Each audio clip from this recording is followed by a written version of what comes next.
question. All right, let's talk a little bit about the net because we've had a wonderful basketball season. Mm-hmm. I know you haven't been paying attention on social media, but Mike Bray, Steve Forbes, Josh Pastner, Kevin Keats, and every time we talk to these guys, we'll have a little chit chat with them, and they get even my Carolina friends even this year because they're on the bubble.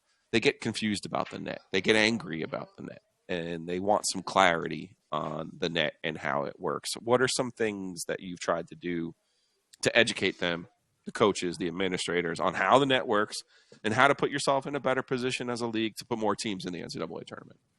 The net, the secrets of the net are locked in this vault somewhere in Google. Indianapolis. No, it's in the cloud. It's in the cloud. It's in the cloud. It's encrypted. You can't see it. So the net is a hard tool to understand how it all works because you win some days and you drop in the net. You lose some days and you go up in the net.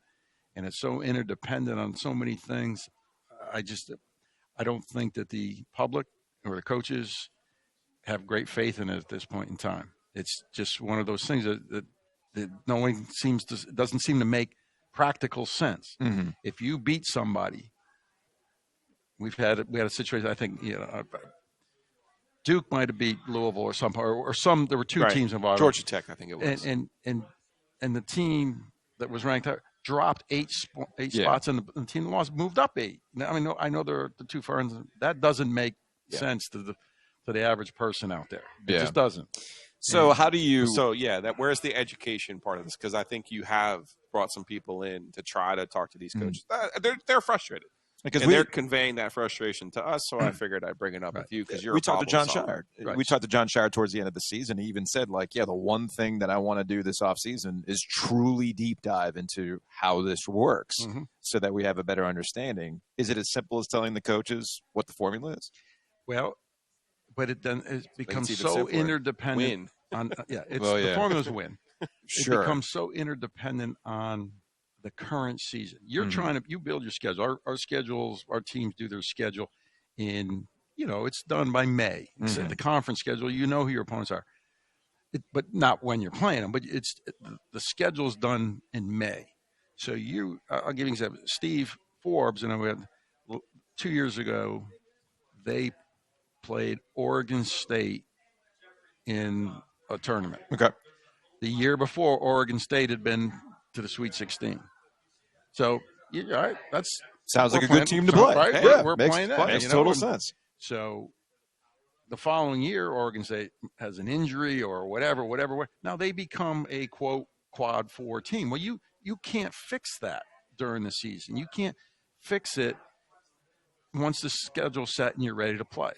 You're playing a team that had a great net from the year before, a team that's traditionally, I'm sure teams in our conference and in the non-conference of the Louisville schedule. Louisville has traditionally been a power. Yeah.